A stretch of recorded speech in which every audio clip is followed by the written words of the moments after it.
Hi everyone, welcome to the Sunday Social.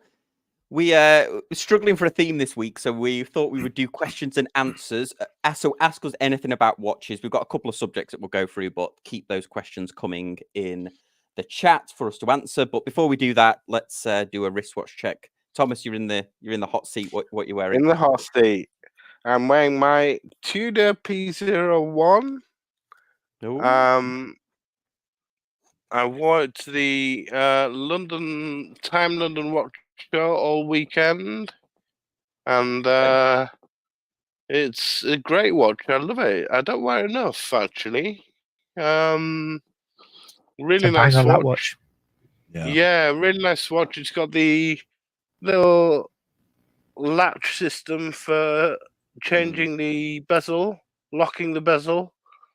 A bit like a Pro Prof, but not quite the same.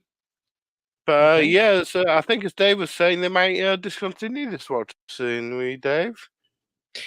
Yeah, exactly. And that's another one of those classic watches that everyone went, it's ugly, I don't like it, it's horrible. Yeah, exactly. Why would they make that? 2 years later, oh, that's quite nice, I quite like it. I've got one as well, and I absolutely love it. Yeah, I love it too, yeah. Yeah, I always think with that with the root beer Rolex, people are, oh God, why would you buy that? And then it goes, everyone's like, oh my God, that's absolutely amazing. Dave, what are you wearing? Well, Thomas preempted me. I have my Pro Prof. Ooh, nice. Oh, lovely. Lovely. I think we're obviously going for a theme of chunky, ugly, but pretty watches. I put it back on the kind of shark meshy type bracelet. Love the shark mesh, yeah. Because actually, I've finally worked out how to get it to fit me properly, which was by getting a custom one done by them. So that was quite good because that made it actually fit me perfectly. So that was good. So yeah, that's what Is that one of the titanium ones, Dave? Is it yes. Is it steel? Is it a steel one? So that's the last generation of where they did both steel and titanium, but the steel one is ludicrously heavy, shall we say? Yeah, I was going to say. To be honest, it's not that close to the original. The most recent edition, which is the Blue Series one, they brought out, what is it, 23, I think it was? Yeah, 23 they brought it out, wasn't it? Mm-hmm. Which is like the steel one. That's a much closer addition to the original. So yeah, it's a good one. But still waiting forever. The summer blue one. But so yours is the titanium one. This one is, but I'm still waiting for the steel blue edition, which they've still not delivered any of. Approximately zero have been delivered within the last nearly 2 years. Like surprise! Like that Rolex, the titanium Rolex, Yachtmaster. Todd, what are you wearing? Well, now we're talking about chunky watches, but I think mine's good looking. Unlike how you might feel, but it's the Seiko Samurai in orange, and I've got it outfitted with the what do you call this? The Clockwork Republic fitted strap, and it's an ecome rubber with the fitted end links, and I just absolutely love this combination. Love this watch. It's actually very similar to the kind of style of rubber strap that Tudor used for the Pelagos, with that kind of little metal end link in the rubber strap that looks super clean.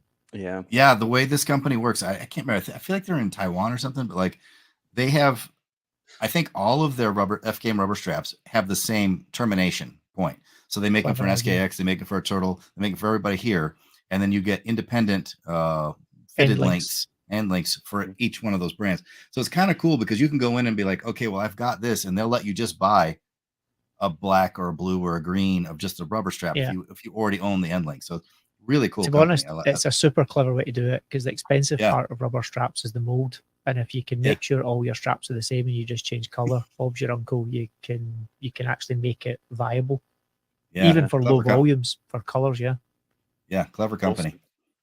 Yeah, I was watching a video by Peter Koska the other day, and he was being I'm trying to think of the brand name. They do a lot of aviation chronographs, but he was Laco. It's a double barreled name, twin name. But anyway, they did. He was looking at a diver that they did, and he called it the Baby Panerai, and that reminded me of that watch, Todd. It's got a sort of Panerai vibe about it. It does. It's one of the things I think the samurai is sort of an unsung hero. Everybody works about the turtle and the SKX, and I think the samurai is a beautiful watch. And weirdly, actually, they didn't export a lot of them. It was, I mean, there was the odd one that they sold outside of Japan, but the bulk of them were always JDM models. And even, I mean, in Europe, they didn't do them up until, it's probably longer ago than I think, but it's definitely in the last 3, 4, 5 years, something like that. They didn't bring any officially into the UK or Europe. And then suddenly they started bringing 1 or 2 in, and then they're everywhere now because folk do like them. It's a really cool looking watch. Very Haven't they just redone it though? There's a new samurai though, isn't there? Or is that a new watch altogether? That they've discontinued that one and there's a new style. Yeah, I don't know what they're calling it these days, but yeah, effectively I think it's an updated version of it. Yeah. My son just picked up one of the my son just bought one of the King Samurais with the waffle dial on the ceramic bezel. And I was like, they're really jealous. Nice. It's a really nice watch. I think they did a limited edition one a couple of years ago. It was like the samurai, and it had a red almost terracotta I want that red one so waffle bad. dial limited edition. It is beautiful. I by complete and utter fluke, I think, was it 3,000 or 3,500 they made, something like that. That's what they made, I think, on it. And I was like, do you know what? Nah, didn't buy it. And then I was like, screw it, I'm buying one. And I bought it. And they sent me it, and the serial number is my birth year. I can't, genuinely utter fluke. It's like, this was meant to be. What colour was it? What colour was the dial? It's like a blood red. It's beautiful. I tell you how you'll find it. It was a weird collab. It was a limited edition, and it was I think it was the anniversary of the Japanese lifeboats. Or some lifeboat association. That's why I remember it. It was a really bizarre commemoration. It was like the Japanese lifeboat. Yeah. Something like that. I'm trying to find. I think I have found it. Hang on. It's like a weird deep red. burgundy-ish red. Almost terracotta. It's a Nevada Grenchen, the one I was thinking of. Todd. Oh yeah. So is it this one with the gold? Let's pop it up. Make it bigger because I've got terrible eyesight and I'm old. Is that a waffle dial? Yeah. That looks like it. Yeah, I think that is it. In fact, that is it because it's got a ceramic insert as well, hasn't it? It's a ceramic. Ceramic. Yeah. Find out if it tells you what the collab was because it really is annoying me now, and I'm sure it was something like weirdly the lifeboat. I've been hunting that watch. Where does it say? What does it say? It says at the bottom. Somewhere in there. But yeah, it was a weird one, but it's a super cool piece. Have Dave's birth year. Charlo. 1912 is awesome. Yeah. Yes, Todd.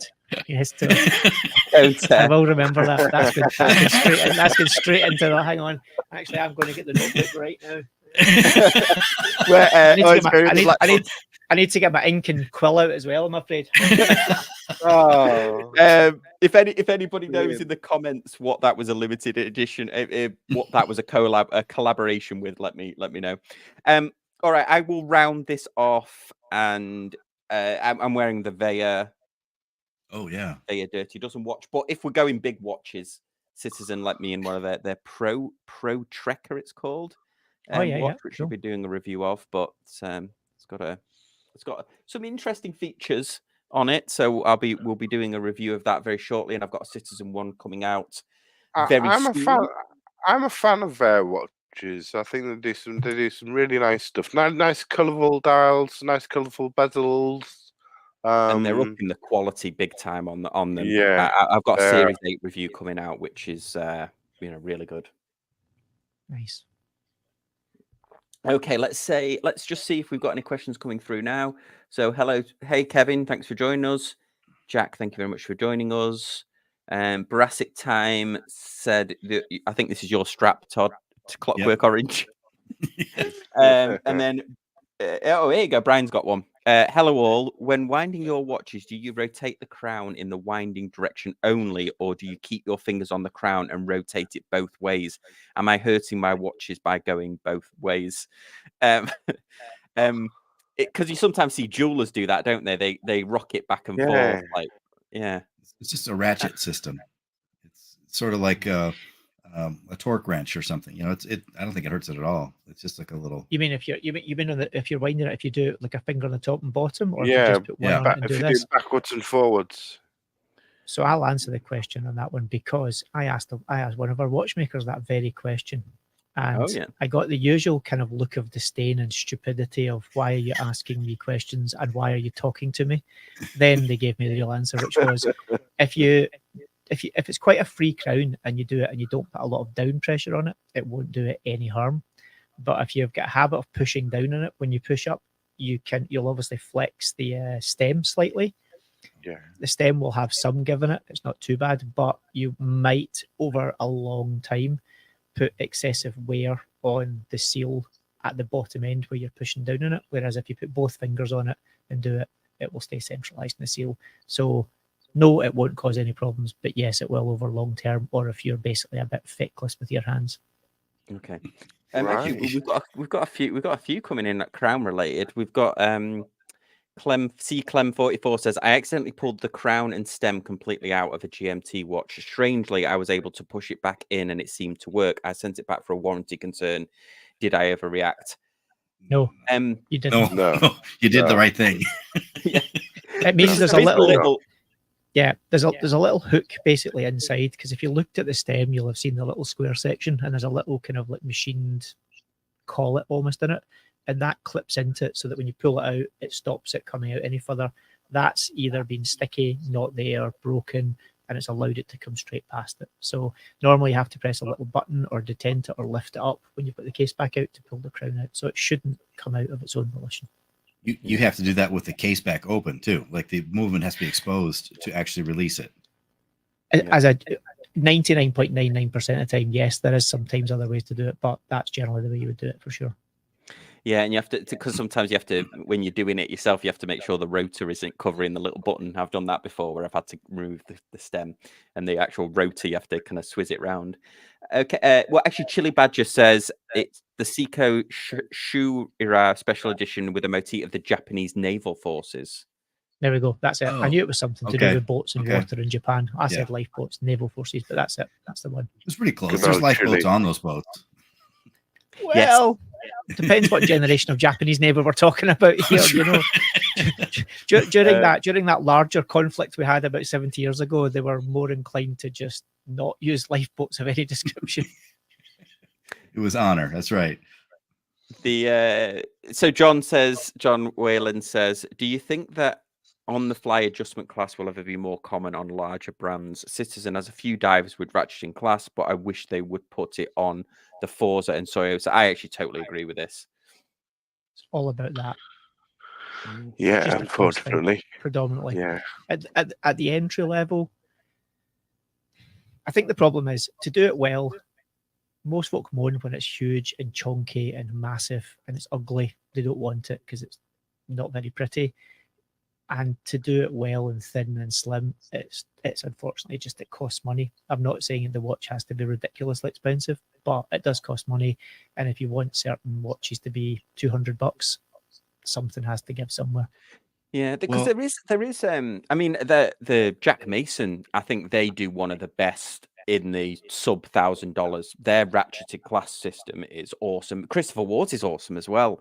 And the Haraj one that you've got is that totally unique to you? That seemed like it was not we designed we designed that and make it ourselves. But then our watches start from circa 4,500, 5,000 up the way. So absolutely, I think I would argue any watch that's more than 2,000, 2,500 should have a reasonably well designed, reasonably compact, nicely adjustable clasp on it of some description. Without fail, I think it's pretty. The only watches maybe that might get away from it is if it's a very delicate slim bracelet and you want maybe a butterfly clasp and you want something very traditional and very sleek, then you've got a space or a size issue for sure. But if it's a divery type, you know, if it's a clasp light, I mean, that's excessively large. But if it's, you know, a fold over kind of clasp type thing that you get on a diver's or a field watch or anything like that, it should absolutely have micro adjust on it, in my opinion. I was going to ask though, again, and I missed the conversation last week. We were talking about the cost of manufacturing, and like So I have a Phoebus though. Was that, a $300 watch that has that micro adjust on the fly sliding clasp? Very comfortable, well done. I feel like at volume for a company like Citizen, they should be able to pull that off without it being a huge. Yeah, but remember, again, it's this whole apples and oranges thing.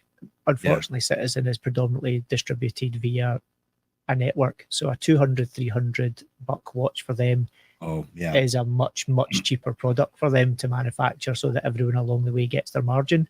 Whereas if it's, say, a direct to market brand at $300, they've got more to play with at the front end and to enable that in the market. And again, a micro adjust clasp, I've seen some really, watch my language, really bad ones that just fail really quickly. So that's part of it as well sometimes. You make a very good point. I'm curious though. So now I'm curious, and we're not trying to, I'm a week late to the game on this one. But so if Christopher Ward's a 3 times cost, what do you think a Citizen $200 watch is? Is it 10 times? Well, bear in mind, okay, so if we say the whole Christopher Ward 3 times, which they talk about quite openly, yeah. So, whatever it costs them to make it, they multiply it by 3, essentially. Right. So if it's if they cost them 300, 3 times 3, 900. That's what the watch sells for. But that they've got that 300 to make the watch. If you're someone like, say, Citizen, if it's a $200 watch, they've sold that watch to the retailer for 100, because the dealer has to make 40% margin circa. So they sell it for 100, 40% margin's a double up. They sell it for 200. So if it costs them 100 to sell it to them, they've got to make their profit. If it's a 3-time margin, and it will be probably more than 3 times for them, that watch could cost them as little as $20 or $30. Yeah. All right. So then the strap becomes that bracelet becomes a very big factor then at that point. Exactly. Yeah. Okay. Suddenly it gets expensive, and even volume, yes, but even with the biggest volume watch brands in the world, the volume compared to, say, white goods or electronics is literally a goldfish in the ocean. Yeah. Okay. Yeah. Right. So we've got some real good questions coming through now. So John Moriarty says, what do you think is the best full ceramic watches, including the bracelet, under 15 grand? Is one much superior in terms of ceramic and finishing than others, not seen enough in the wild? Guys, only that GP I can think that's a full ceramic bracelet. Laureato. Yeah, Laureato. I mean, we can then get into the debate of what's full ceramic. Rado make a lot of, people laugh at them, but Rado are pretty damn good at ceramic. They've been doing it longer than most, and they are part of Swatch Group. They do know what they're doing with it, and you can buy a relatively inexpensive full ceramic watch. Their bracelets, even when they're ceramic, do tend to have titanium as a backing plate or something of that description to it, but they do some really cool full ceramic watches in and around the, I think, 3,000 to 5,000 US mark. Yeah, I wonder if the bracelet, it's a big budget. Sorry. I mean, I think that bracelet is ceramic, but usually they've got it's almost like a little square of titanium, very thin plate of titanium with a pin that links them, and it's like a ceramic shell that kind of goes over them, so that as far as you see, it's just a ceramic shell. But I mean, that's right. Yeah, it says high-tech ceramic and titanium is the bracelet. Yeah. So, for example, it's the same as this, which is the Girard-Perregaux. This bracelet is ceramic. Yeah. That bracelet's ceramic. Hang on. Let's go full screen. Yeah. Oh, there we go. So that's a ceramic. It's a titanium watch head and ceramic. Well, it's titanium and ceramic. This is ceramic. But if you look on the inside, I don't know if it'll focus because it's all black, but it's got the middle section and the inside is rubber. So it is like ceramic shells that go over like a plate. So it's almost like a shell like this. It goes over a plate. To be fair on bracelets, I don't even think the Laureato is a full ceramic bracelet. It's too brittle a material. You have to it has to flex. You have to have pins. The pins will be metal. Therefore, there will be something that supports that in there. I would say Girard-Perregaux are good at it. Radio are good at it. Rado. I don't think IWC do any ceramic bracelets. No, Omega doesn't, does it? It does ceramic watch heads, but not. I can't think Same of as any. IWC. I would argue probably the best in the industry at ceramic watches is probably IWC, though, albeit not a ceramic bracelet. You think they're better than the Dark Side of the Moons? They're good as well, but I think from a materials point of view, IWC are extremely good because they've got lots of colours of ceramic and they've done colours very well in ceramic. Pretty much everyone else plays the white ceramic, black ceramic game, maybe the odd off shade of black like grey.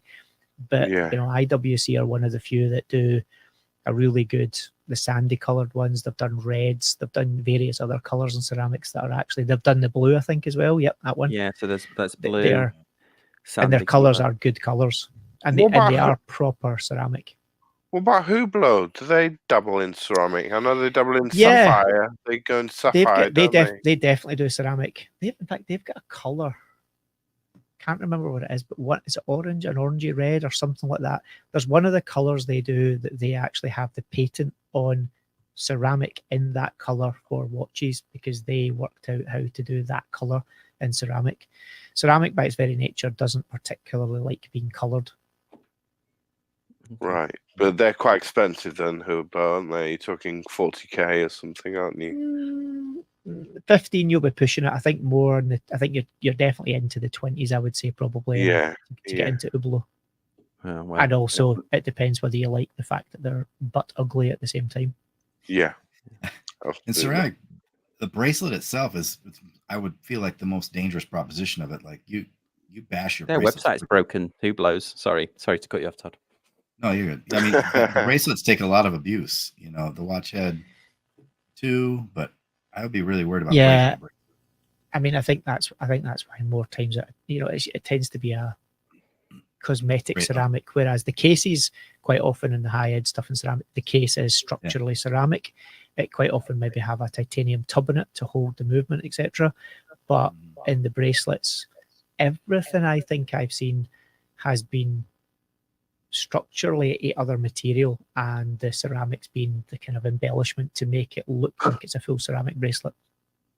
So is there any other than it just being cool, is there any functional advantage to having a ceramic case? Because titanium's lighter than steel, doesn't scratch. Stainless. That's it. Yeah, it's got a super high resistance to scratching. Is it Victor?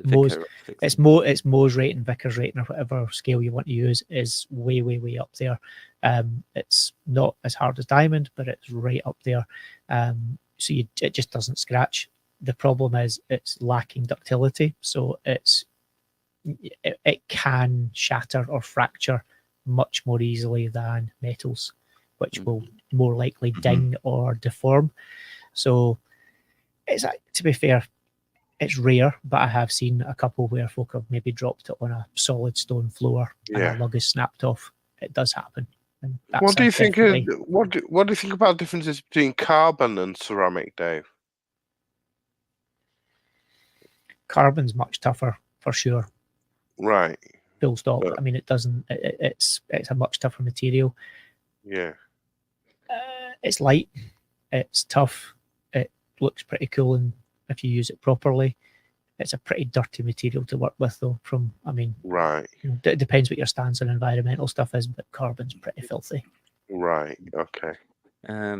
Okay, so next question we've got a couple of good ones. So Von Krull says, what is your opinion on AR coating on the outside of a watch crystal? You're not feeling it, Todd? No, it's the most vulnerable. It will be scratched so easily. The crystal is great, and then you have this ugly thing on the crystal that will never go away. I took a metal polish to my Breitling B1 to get, because it looked like it was like cling film or something that had burned up on it. Mm-hmm. Okay. I think if it's a tool watch and it's genuinely a tool watch and you're diving with it and you want maximum I can't even say that. There's a word for you. Reflected. Yeah, that's the one. Whatever it is, then I think that's fine. I think you just have to accept that it's going to get marked. That's simple as that. And if it does get marked, Displex, little cloth, you can rub it off the outside of your crystal, no problem. By So using would it on be the better underside to of have the underside of the crystal, by using on the inside of the crystal, does that work at all? Do you think? Oh yeah, I like it. But I think there are some watches that do both though. They do outside, Yeah, they do inside. both, Yeah, they And do. like, and you're like, the inside's great. I love it. I don't want it on the outside. Yeah, because they're not truly. They don't ever truly actually. They just. It's like not an anti-reflection, is it? It's like a reflection reduction. They should call it. Right. Like, you ever see Oh, that the guy who's best driving answer. around? They're driving around and he's got his Fast and the Furious car and he's got the tint that's all scratched up and beat up on the inside. You're like, just take it off the window. Yeah, Get rid of it.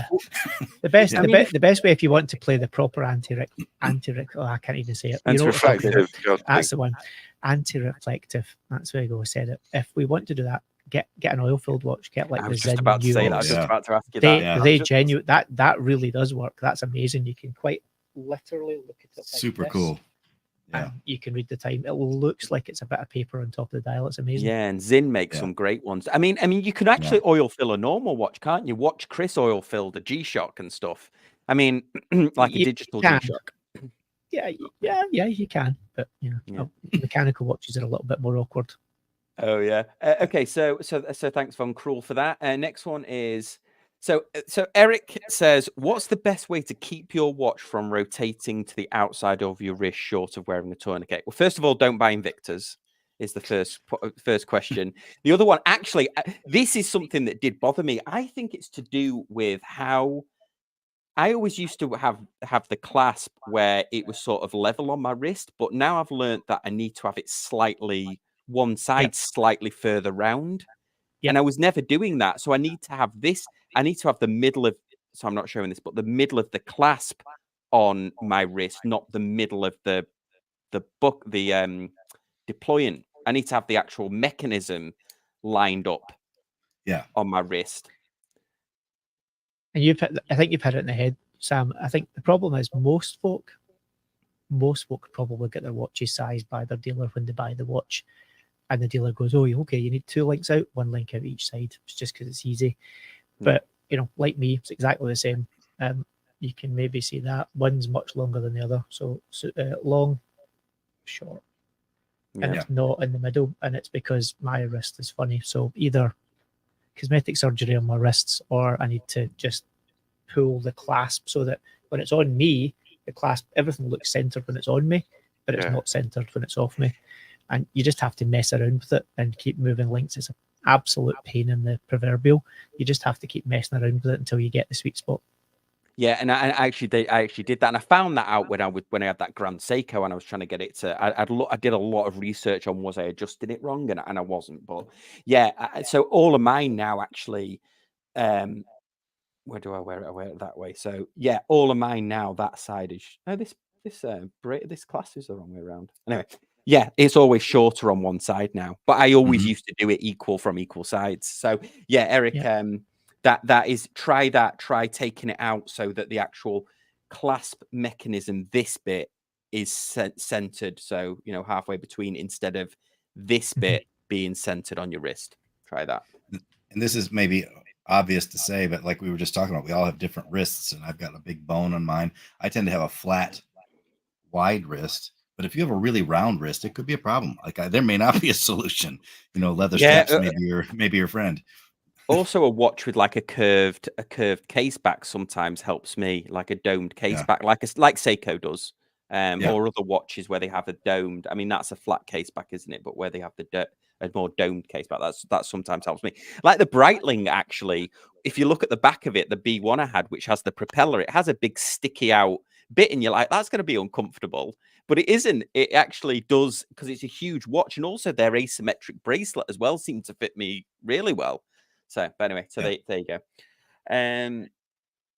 Let's have a look. So Brassic Time says Formex's registered deployant clasp is excellent. Yes, I've seen one. Okay, so thanks, Brassic Time. Thelonious Monk says, "Why is the PRX movement so hated? My PRX runs +1 seconds per day. I get the plastic part hate, but I wouldn't the cost to repair if they had to take it apart instead of replacing it take more time than money?" Yes. That's the answer. Yes. Yeah. I think people hate it because it's a mechanical movement, and it has been absolutely designed to be able to be produced by machines quickly and inexpensively to allow them to produce a $300-400 pound euro watch that looks good with nice materials, and it's an automatic mechanical watch. The problem is the movement by its nature is not very repairable in the true sense of what maybe people expect from a mechanical watch. Oh, it'll last me and my life and my kid's life, yada yada yada, and people can service it at any time. And unfortunately, with that, you can't. If it's broken or it stops working, you put a new movement in it. Welcome to the world of capitalism, where people want watches that cost $300, and the companies still want to make lots of money. This is what you get. It's sad but true. I don't hate them. I've got PRXs. I think it's a cool watch. I think as long as you accept it for what it is, I think people are getting too much on their high horse and too snobby about it. It's just what it is, you know. There's no way around it. If you made it to be like a traditional ETA movement or a traditional mechanical movement, it'd cost double or the rest. Yeah. I actually like the PRX in quartz. I think is good, but that's exactly. That's exactly what I was going to say. That the hate goes away immediately when it's like, well, I know it's a quartz movement, like whatever. But you know, I think the mechanical, you said it, it's snobby. It's like, well, I wanted to watch that I can pass down generations. That it is not that. It is not a generational watch. That's why. Sadly, $300 doesn't buy you an investable timepiece. It buys you a nice looking watch that will last however long it lasts. And luckily, it's this watch group, so the chances are they'll probably support it. Actually, they'll probably support it longer than some small niche brands who make high-end mechanical movements, who might not be here in 20 years. Swatch Group will be here in 20 years and will still have replacement modules. So you probably can pass it to your kids in 50, 60 years, and they will probably still have modules for it if you want one. Or what will happen is your kid will go on and they'll 3D print off the parts that the entire movement. Fair. Okay, fair enough. Print you one off. This is what I love though as well, is the same people that are moaning that there's plastic bits in that movement are probably also the people that when they get some super high-end 3D printed carbon fiber case on their whiz bang 200 grand watch think it's the best thing since sliced bread. Plastic's plastic in it. You get a Richard meal or something with it. Yeah, exactly. I forgot where I saw this quote, but somebody was, I think it might have been on a video that I was watching. It was like, you buy a 3D printer to print off things that you would never actually buy in a shop.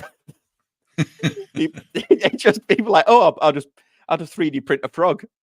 Okay. What's scary? What's actually scary in that thing is though, you know, like I'm of an age where high school, university was the first time I had a mobile phone. You know, kids nowadays, you know, phones like this, they can do all that, iPads, computers. One of my friends, their 8-year-old kid this morning, woke up and decided that they were going to make a fidget spinner octopus, but they were going to 3D print it on their 3D printer, the 8-year-old kid with their 3D printer.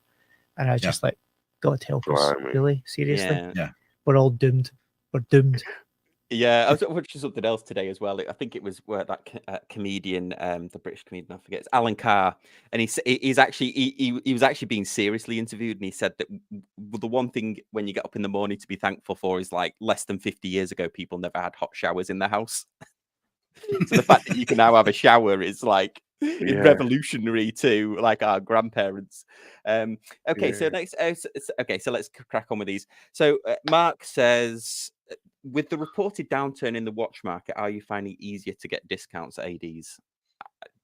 Yeah, I've not actually tried. I mean, I got not discounts. I bought 2 Rolex, one in January, one in April, and I didn't get discounts, but the watches are available if you're talking about Rolex. With other watches, I bought a watch from a independent brand called Raltech, just on last week, and I got a 20% discount on that. So it depends what sort of brands you're looking to buy. If you're looking to buy from a big, well-established, top of the range, top of the market, you know, Morgan Stanley brand, I don't think you're gonna be able to get them discounts yet. But if you're looking at other brands, There are discounts out there, definitely. Yeah. Yeah, I would agree. I think if you're dealing with brands that you can buy through an independent jeweler or a multi-franchised type environment, I think if you're sensible about what discount you're asking for, you can probably get a deal done. 10%, 15%, maybe 20 at a push. Much more than that, you're not going to get it. The challenge with the big brands, your Swatch Group brands, your Richemont brands, your LVMH brands, is they've had a policy for the last good few years that they're going more and more solo branded boutique outlets, and they're doing it deliberately because they just don't discount at all. They would rather not sell to you and maintain the brand's kind of positioning than be seen to be discounting. And that's why most of these brands are doing it, because the minute they put it into a third party, they lose the ability to control the price on it, especially in Europe. And they don't want that anymore. They want to be seen as prestige, and prestige and discount to them don't go hand in hand.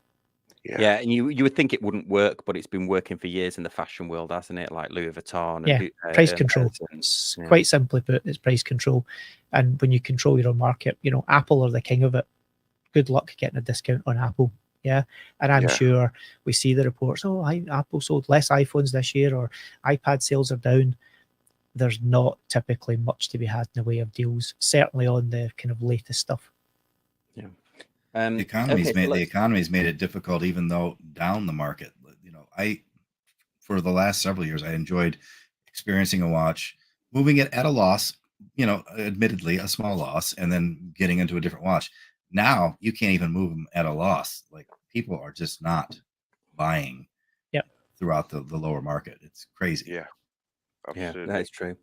Let's have a look here. So we've got so Brian says he owns the Laureato black ceramic and he loves it. He paid about 13,000 pre-owned. Darren Haig says Christopher Ward Marine C60. My crown came straight out adjusting compass, but they have been excellent with the after service. Oh, yeah. Let's have a look. Good stuff. Yeah, Christopher Ward is good about that. So Von Krull says that there is a nicer version of the Powermatic 80 in Tissot's Gentleman, by the way. 2 more jewels than the cheaper movement. Yep. The Powermatic 80, which is the name given to the 80-hour power reserve variant of the movement that's used in Tissot. All of the Swatch Group brands, Hamilton use it, they all use it, but they just call it a different name. But it's all essentially the same 80-hour power reserve base module that they're using. And there are, like many movements, multiple different versions of it, from very, very inexpensive that's used on the real entry-level stuff, right up to be honest, fully featured, fully serviceable, all metal, good quality versions of it. But it's all related to the price point of the watch, or the retail price point. That's how they differentiate it, because most folk don't care that it's got bits of plastic in it and don't care that you can't service it. They just want a watch that's got a big power reserve, looks nice, and it's a price that suits them. And that's why they do it. It's engineered to fit a price point. Yeah. I feel like in the Hamilton range, you get a better one as well, right? It's not the same. Hamilton use 2 or 3 versions. They don't, to my knowledge, at this point, they don't use any as cheap as the one that's in the PRX. But then they've not, to my knowledge, got any watches that are that low priced with an automatic movement in it. Right. And Hamilton do some great things with the ETA based movements as well, don't they? That they I really like that. Okay, so we'll wait for some more questions to come in, but whilst we're doing that, Dave, I'd love to get your opinion on the new Aquaterra variant. So they released 3, but they're the same. So they've slightly designed the case, and I believe there's a new bracelet on here as well. And it's in 3 versions. But boy, I struggle to equate a price of over $6,000 for a steel Aquaterra for some reason. I don't know what. It's like, I guess it's like what most folk think of, to be honest. Quite a lot of Omega now, they have been slowly but surely marching to higher price points for many years now. One thing I don't think anyone can deny, take out the aesthetic element of it, the quality now of everything that Omega produce in the current range is, in terms of mass-produced watches, as absolutely good as it gets. And people will shout up and down, oh, Rolex is better, Rolex is better. No, Rolex don't make their watches any better than Omega do. They're as good as each other. They've got little tiny little pros and cons here and there. Take the aesthetic out of it, take the brand value question out of it, take the I'm a Rolex fanboy versus an Omega fanboy out of it. Just looking at it quintessentially on the quality of manufacture, they're as good as each other. I would argue Rolex are very good at producing small number of variants in volume very well. Omega are also excellent at it. They're just as good, and they just don't have the same cachet to the name. I'm not the biggest fan of Aquaterras, but to be honest, it's the same reason I'm not a big fan of OPs or Datejust, because I find them personally a little bit boring, quite bland, quite normal. But that's what most people are looking for, a nice quality watch they can wear with everything. And to be honest, take an OP, take a Datejust, they're all much of a sameness, and none of them excite me. They did release an amazing color variant, though. This is one of their Paris Olympic ones, and I think this just really does it for me. I just wish it wasn't so expensive. Where have you seen that before? Where have you seen that before, though? That almost identical watch. James Bond edition. Yeah, James Bond edition. Oh yes, yeah. Except it had his family crest. Yeah, the 15,000 Gauss. Yeah, that's true. Yeah. That's why I like it. Actually, that's one of my favorite. Yeah, watches I mean, to be fair, that blue with a little pop of yellow, it just really does work. It's a good looking sporty watch to it, you know, and that is an absolutely bomb-proof movement in there as well. I like the coloured Aquaterras they did. The peach one, the oh really? Yeah. Oh, the kind of pastel coloured ones they did a couple of years ago. Ones. Yeah, they did a couple of years ago. Yeah, quite like some of those. But then again, that would have been your second watch. It wouldn't have been your only watch. I mean, so I hear they're going for, like you said, it's the Datejust, it's the Aquaterra. It's the person buying their only watch. Not the person buying, not the person who's a collector. Yeah, that's a watch that if you choose the right colour, you can wear it with a suit, you can wear it with shorts and t-shirt, you can, you know, it's got the specs on it are good, it's waterproof, it's durable, you can do what you want with it, and it's not inexpensive, but at the same point, it's not loony money either. You know, unfortunately, if you want a watch from any of the bigger brands, you know, if you want it from Omega, Rolex, IWC, all of those guys, they're all in and about the same money when you compare specs. I wonder if the pricing is part of like a mental and marketing game, from the standpoint of, you know, there's been this long-term Rolex, and Omega feels like it seems like they want to be in the Rolex space, but then there's been this Tudor, but Tudor's been coming along and kind of chunking away at the Omega space. And wonder if Mega's like, I want to be up here with Rolex. I don't want to be compared with Tudor any longer. You know, I want to be in the ballpark over here. I don't think that's got anything to do with. I don't think that's got anything to do with Tudor. I think they made a decision a long time ago to up their game and kind of, you know, pitch themselves up with the Rolex market. I think the space that was traditionally filled by Omega is more and more beginning to be filled by Longines now. Mm-hmm. Yeah, because I was saying to Todd before this that I feel like the Aquaterra only 3 or 4 years ago, you could pick them up on Joma Shop for less than $3,000 easily. I don't know whether they were overproducing them at the time, but they were regularly available on Joma Shop they used to be probably the most accessible Omega. I mean, I'm kicking myself, I never bought one then, but did it have the same movement then? It was related family. Okay.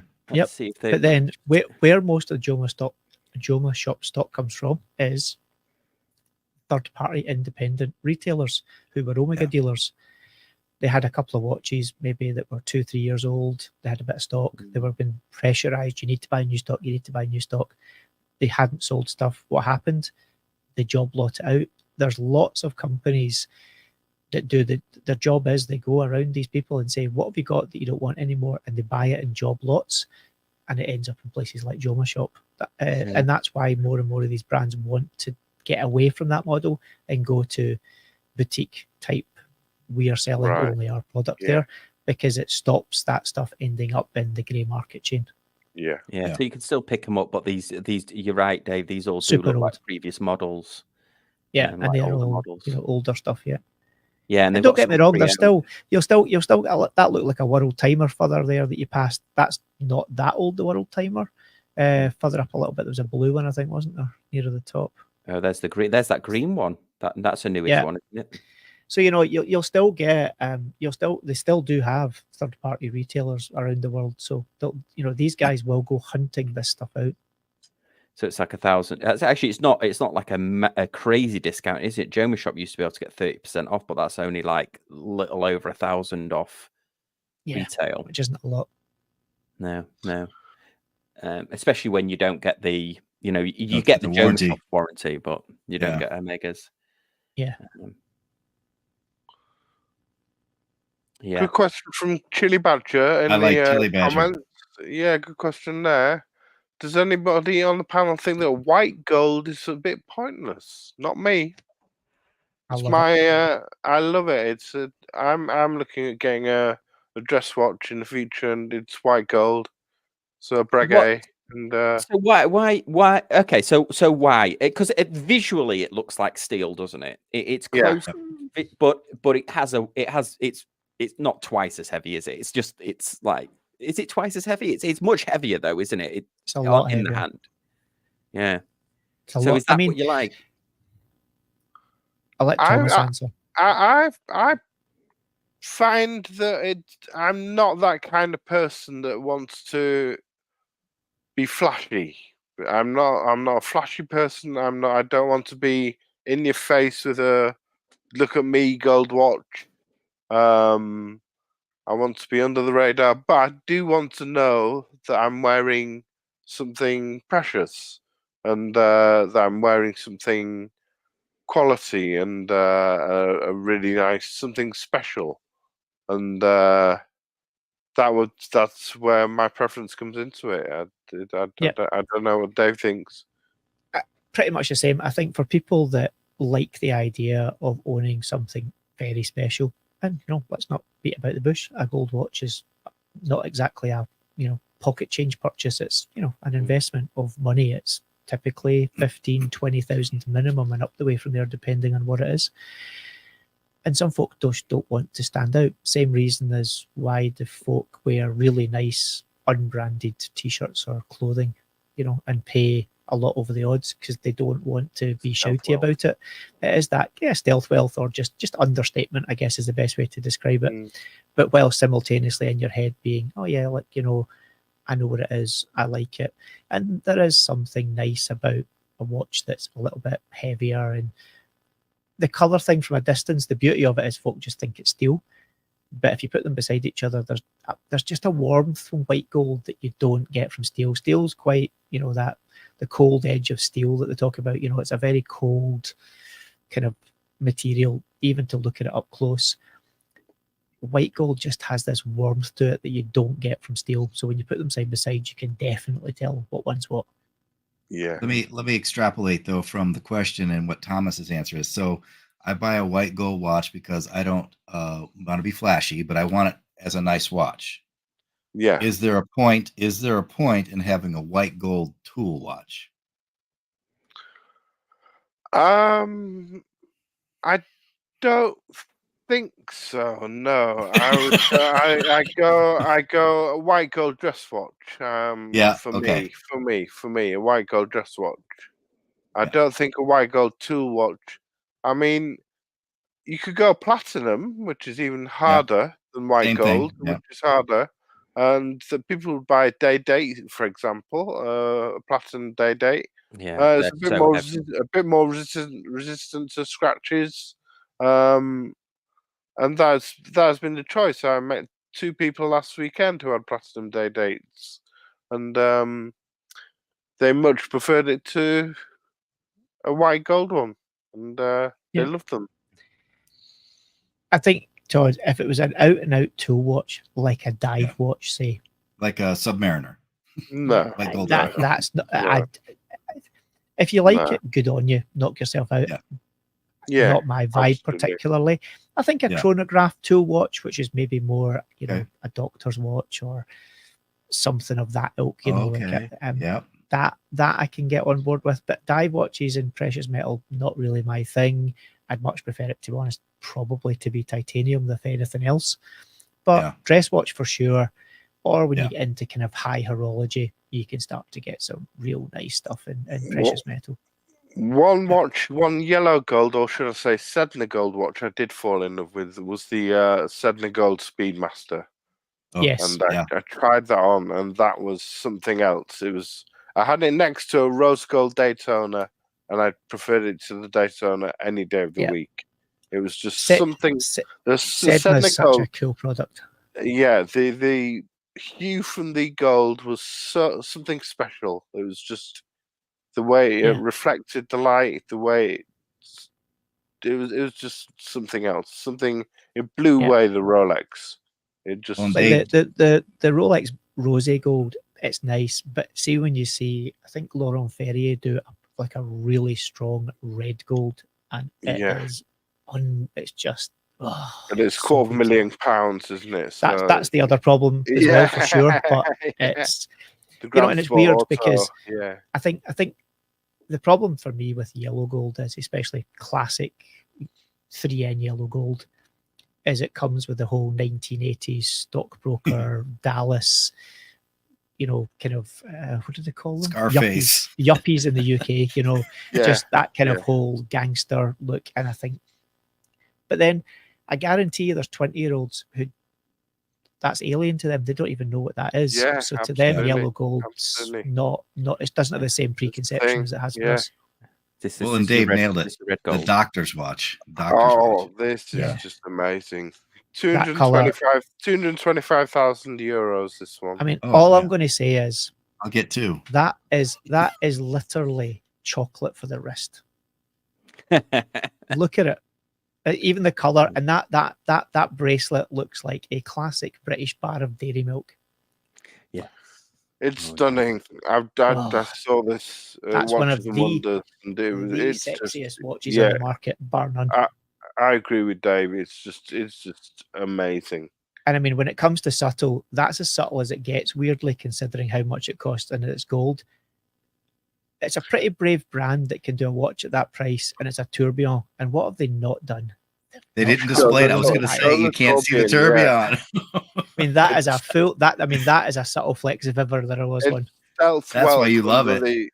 As high as you can go, as stealth as you can go. This watch. Yeah, because 99.9% of people would have zero idea what that was. Yeah. Such a cool watch. But yeah, see, when you've got that color, just unbelievably good. Yeah. The movement on the back, the color is really cool too. Yeah, like an anthracite, quite modern. Yeah, yeah. Okay, we got a question here. So it says, I'm saving for a Patek 532, a Samandal pre-owned, and I'm waiting a few months because I think the price will still fall. Perpetual calendar, beautiful watch. Perpetual calendar. I love the cream dial. The salmon dial is absolutely gorgeous. The PRFA and the 5320. Pre-owned. I don't know what prices they're falling to. The salmon dial, because that's that replaced the cream dial. Wait a few months. You're gonna have to wait quite a few months, I think, for that to decrease in value. I don't know what Dave thinks. I agree. I think the problem that as a pre-owned buyer you've got with this watch is it is actually quite rare. Yeah, you're paying a premium because there's not a lot of them, unlike other, say, Rolexes or Pateks that had these ludicrously high pre-owned prices way above everything else. That was just madness, in my opinion.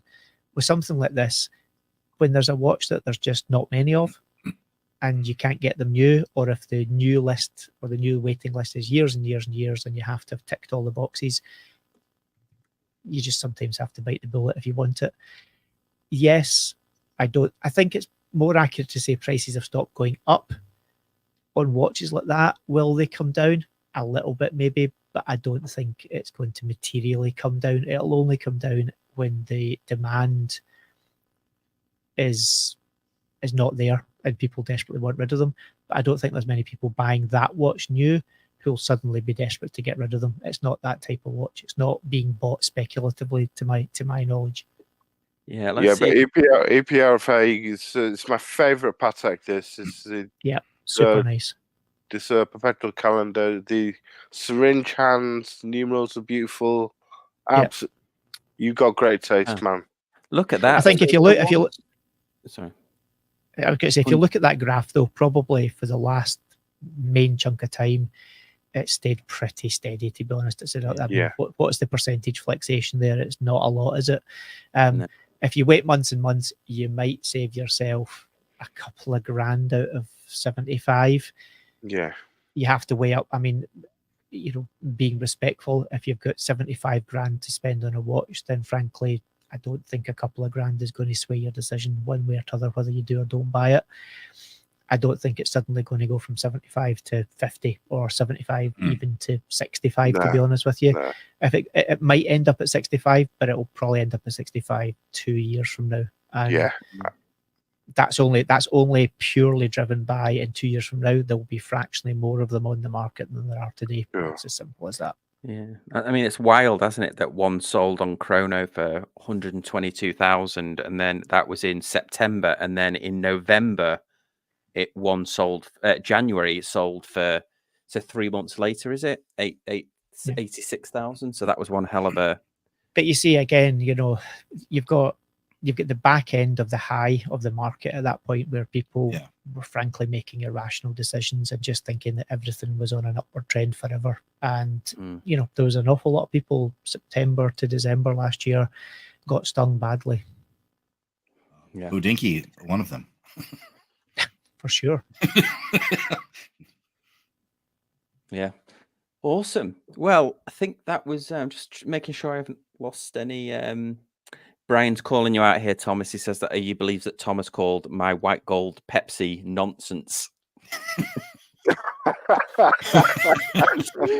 So that's calling you out. Sorry. Yeah. No. Is that Smurf you've got, Brian? Is that Smurf you've got? What he should have written is, I believe Thomas has no sense for calling my white gold nonsense.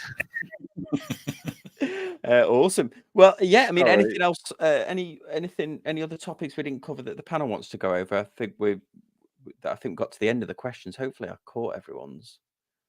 I think we got most of them, didn't we? Yeah, I think so. I think so. Any more? Quickly pop them in. Yeah. Oh, Von Cruz says, Thomas knows best. Sell that nonsense, Brian. Sell it quick before the market crashes. Yeah. Awesome. Well, that was really cool. Then we'll hang on. Oh yeah, sorry. Brian's just commenting back and forth. Yes. So thanks everyone for all of the questions. That was a fun show for us to do. I appreciate the panel, and we'll see you next time on Casual Watch Talk.